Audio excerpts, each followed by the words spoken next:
Bonjour à tous, bienvenue à ce webinaire qui va traiter aujourd'hui de déménagement, du projet de déménagement et de l'impact environnemental.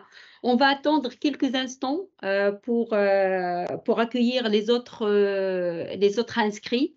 Dans quelques minutes, on va démarrer ce webinaire.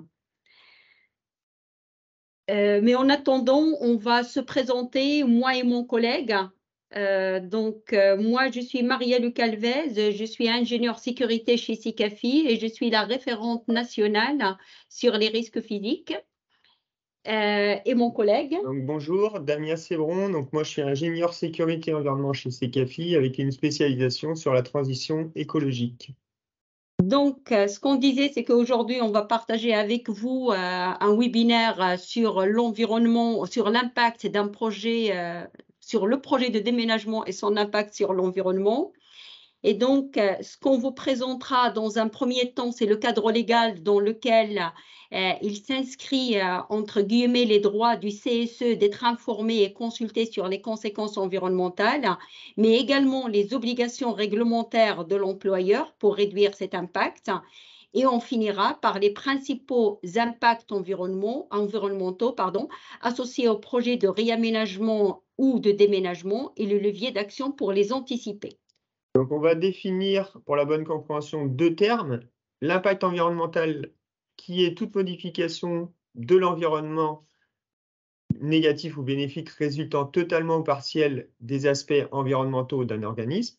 Et l'aspect environnemental, c'est un élément des activités, produits ou services d'un organisme susceptible d'avoir une interaction avec l'environnement. Et donc là, on a des exemples, c'est le flux de matière, le flux de personnes, les consommations d'énergie, la gestion de l'eau, les pollutions et la gestion des déchets. L'entreprise, elle peut avoir un impact environnemental sur son fonctionnement, mais aussi sur les projets. Donc le fonctionnement, c'est son exploitation normale, les achats, les déplacements. Et sur les projets, on parle d'une modification de process comme un achat, la qualité, la logistique, une modification des horaires de travail ou une modification de locaux de travail, que ce soit une rénovation ou un déménagement. Et on va faire un focus sur le déménagement. Alors, nous allons regarder le cadre réglementaire qui s'applique sur les informations consultation du CSE et celle pour les entreprises. Donc, la loi climat et résilience, elle a complété les prérogatives du CSE pour les entreprises de plus de 50 salariés. Dans son article 40, elle a fait modifier le Code du travail pour intégrer le volet environnemental sur les informations consultation ponctuelles dans les expertises de projets importants, les informations consultation récurrentes donc dans la politique sociale, orientation stratégique, les analyses économiques et financières, dans la base de données économiques, sociales et environnementales, donc là vous allez retrouver vos documents liés à ce volet environnemental, et en matière d'expertise, la mission de l'expert comptable, elle s'est agrandie au volet environnemental. Et l'enchaînement réglementaire qui est de plus en plus exigeant. Donc, on est passé de 2010 avec la loi Grenelle de l'environnement à la loi Transition énergétique pour la croissance verte, puis la loi Pacte, puis la loi AGEC et la loi Climat et résilience en 2021. Et ça donnait lieu, tout ça, à des décrets. Donc, le décret tertiaire qui demande aux entreprises de réduire leur consommation d'énergie au niveau de leur usage tertiaire pour des bâtiments ayant une surface supérieure à 1000 m², et le décret BAC qui, lui, concerne l'automatisation et la collection de toutes les données au niveau de l'usage du chauffage, climatisation et ventilation. Donc là, ce qu'il vient de vous présenter mon collègue, c'est, je mets en grand écran. Ce qu'il vient de vous présenter mon collègue, ce sont que les réglementations aujourd'hui, ils se sont élargis aussi bien pour les prérogatives du CSE et pour les obligations de l'employeur. S'ils se sont élargis, c'est parce qu'il y a un lien fort aujourd'hui entre le projet de déménagement et l'environnement. La question qui se pose, c'est comment les anticiper. Donc, c'est ce qu'on va essayer de répondre dans ce webinaire. Donc, déménager, on sait très bien, c'est changer de lieu de travail, d'habitude, des modalités d'interaction, c'est changer des modalités de fonctionnement et d'organisation. Donc, pour ceux qui ont vécu déjà des déménagements, la question des flex-office et de télétravail qui peut être également apportée par ce projet. Mais déménager, c'est changer également l'environnement physique. Donc, tout l'aspect technique qui va être traité dans ce chapitre-là. C'est tout ce qui est autour de la climatisation, l'aération, l'éclairage et les ambiances acoustiques. Mais dans ce changement, quelles sont les étapes et les phases qui nécessitent un positionnement vis-à-vis de l'impact environnemental? Dans ce projet, que l'entreprise elle soit propriétaire ou locataire, elle a un impact environnemental qu'elle doit anticiper dans ses étapes de projet. Donc, sur la phase, l'étape de l'étude de la faisabilité, un exemple, elle peut prendre l'impact sur l'artificialisation. Sur l'étape de l'étude de projet, on va plutôt regarder sur les dimensionnements du bâtiment.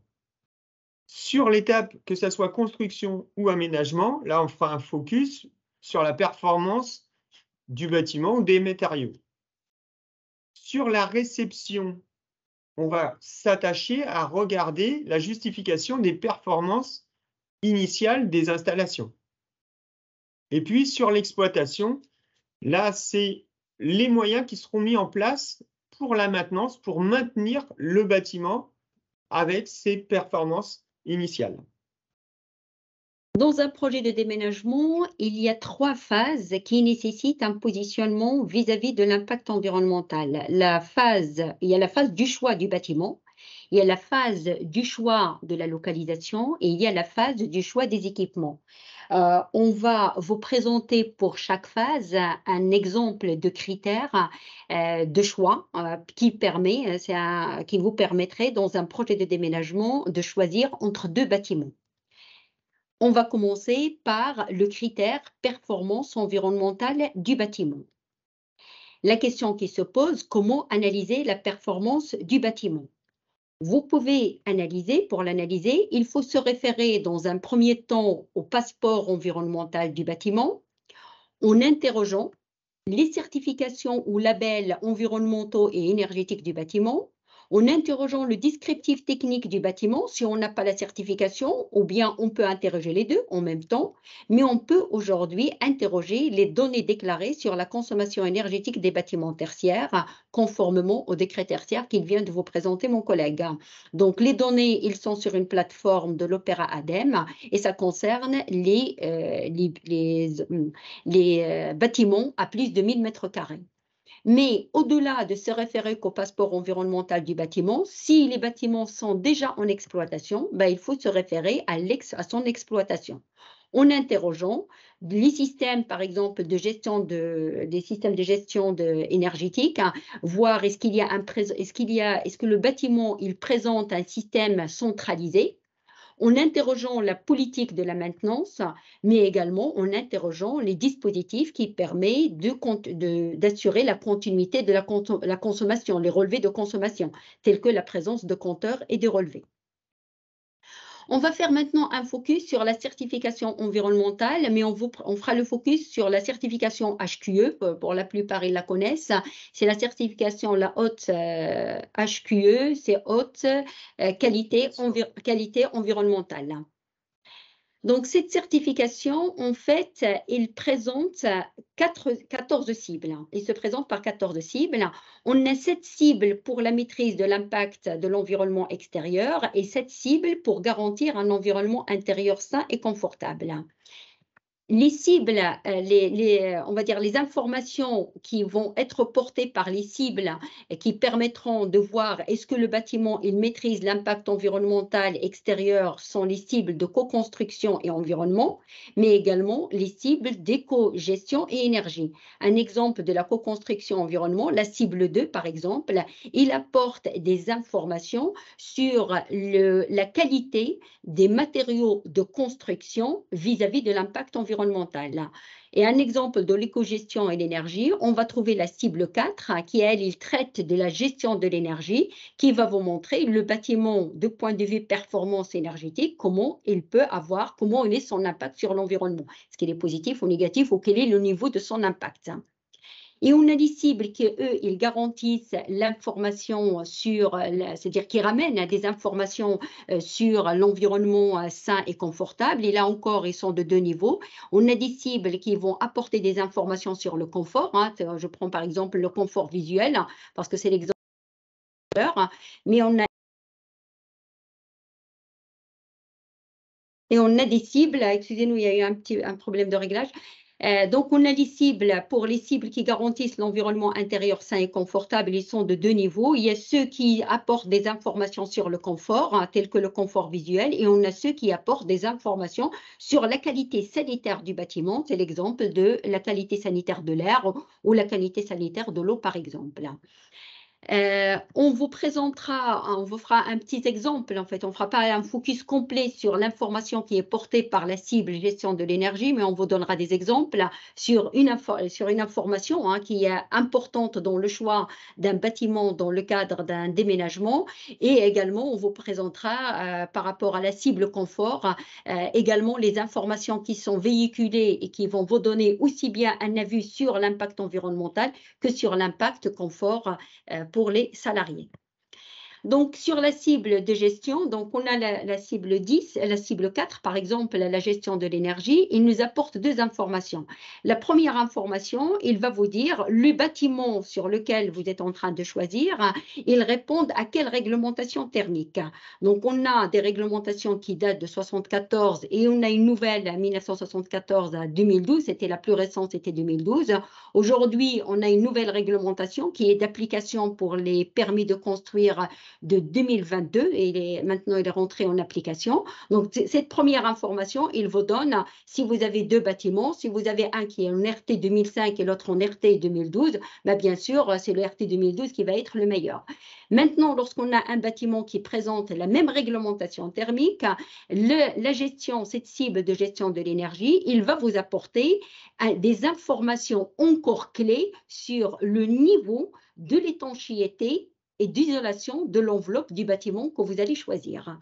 Et là, on présentera un exemple. Donc là, on a un exemple d'un bâtiment, 2 bâtiments. En fait, on avait un choix de 2 bâtiments qui ont la même réglementation thermique. Et grâce à l'analyse qui a été faite, qui est dans l'information qu'on a trouvée dans cette cible au moment de la certification sur les déperditions surfaciques des 2 bâtiments, on a pu choisir, le choix il a été fait pour le bâtiment B que le bâtiment A, parce que les déperditions, que ce soit au niveau façade, ou que ce soit au niveau plancher, ou que ce soit au niveau toiture, ils étaient meilleurs par rapport au bâtiment A. Le deuxième exemple pour la gestion de l'énergie, cette fois-ci, et le visuel, c'est la... J'ai touché, je pense, encore. Donc, le deuxième exemple, c'est l'éclairage naturel. Donc, on voit que dans ces 2 cibles, ils vont nous apporter une information sur les dispositions passives, c'est-à-dire non actives, c'est-à-dire qu'ils ne vont pas consommer de l'énergie pour limiter l'éclairage artificiel. Donc, 2 informations on va trouver dans ces cibles. La première information, ça va être le niveau d'éclairement naturel. On va parler du facteur de lumière de jour. En fait, l'information, il va être présente en pourcentage. Ils vont me dire, le bâtiment, il présente combien en pourcentage en facteur de lumière de jour. Ce qu'il faut savoir, c'est que plus le facteur de lumière de jour, son pourcentage, il est élevé, plus on va vers 12%, plus le bâtiment, il est plus clair. Donc là, on voit aussi bien le confort visuel que la gestion d'énergie qui rentre en ligne de compte.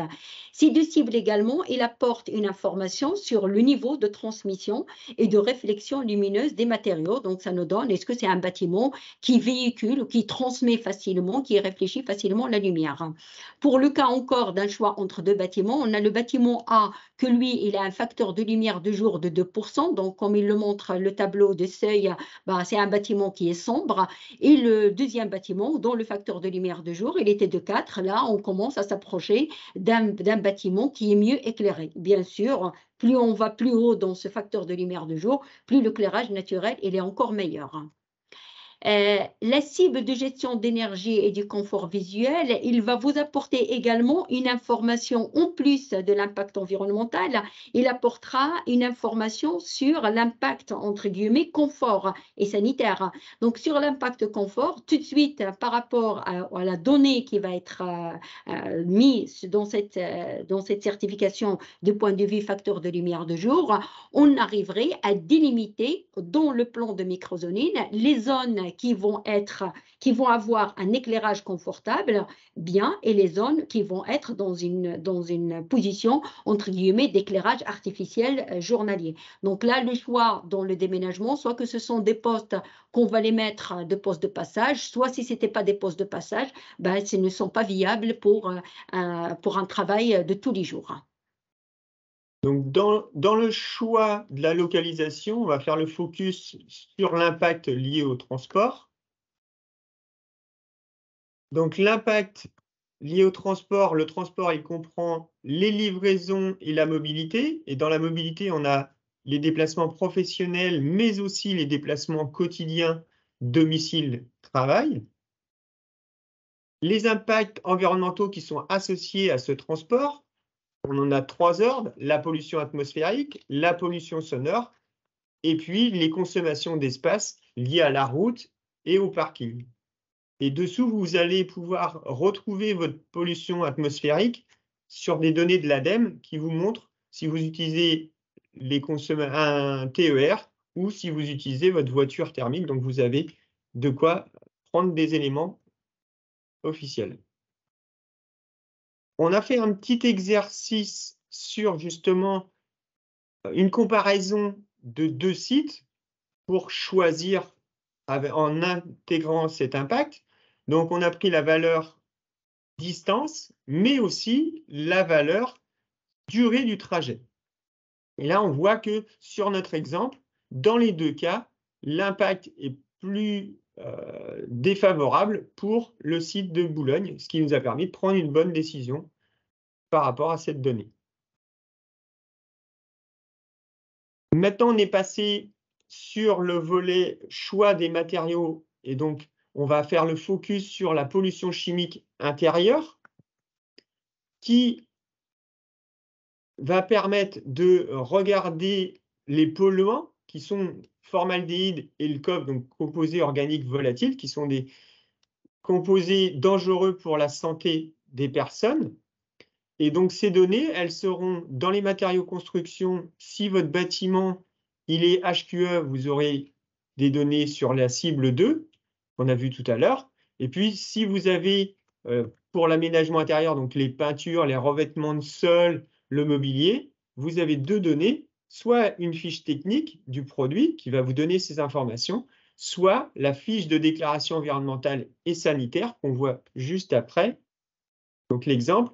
Donc là, c'est un exemple pour un panneau de cloisonnement intérieur où vous allez avoir sa classification. Donc là, on voit que c'est un classe A+, et donc sa donnée d'information sur la fiche, et on peut lire qu'il ne présente pas de risque au niveau de ses codes, COV et formaldéhyde.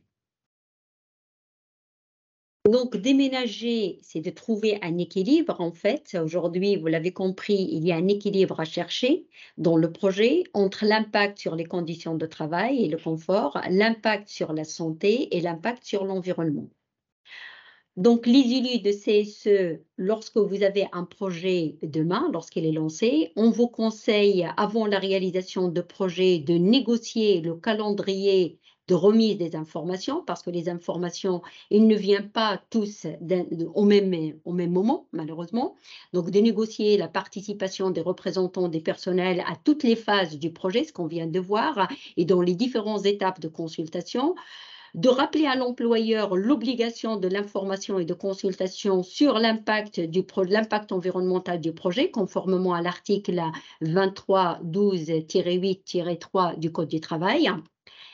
On rappelle qu'il y a eu en 2022, en 22 décembre 2022, il y a eu une décision du tribunal judiciaire de Nantes qui a confirmé que l'employeur doit informer son CSE sur les conséquences environnementales d'un projet de déménagement, mais qui a confirmé que le délai de consultation commence à la suite de la remise des informations essentielles en la matière. Parce que parfois, les informations sur l'environnement, sur l'impact environnemental, ils peuvent arriver après les informations sur les déménagements lui-même, sur le microzoning, macrozoning, etc., sur le projet d'une façon générale. En tous les cas, les délais ne commencent que lorsque l'ensemble des informations ils sont disponibles. On rappelle que l'expertise risque légal, pardon, les expertises légales pour les projets importants, sur les projets importants tels que les déménagements, ils sont supportés pour partie par l'employeur à 80% et pour partie par le budget de fonctionnement du comité à 20%. Mais le coût de l'expertise, il incombe à 100% à l'employeur lorsque le budget de fonctionnement est insuffisant pour couvrir les 20%. Nous avons fini notre présentation. On vous remercie et on écoute vos questions. Donc là, on va arrêter le partage. On a du temps pour répondre à vos questions. Je pense qu'on a balayé toutes les questions, mais en tous les cas, s'il y a d'autres questions, n'hésitez pas. Vous avez nos coordonnées qui s'affichent dans le webinaire.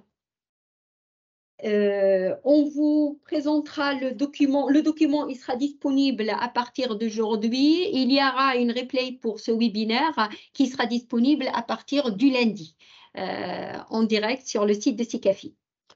On vous remercie beaucoup pour votre présence et on vous souhaite un excellent week-end à tous. Merci. Bon week-end.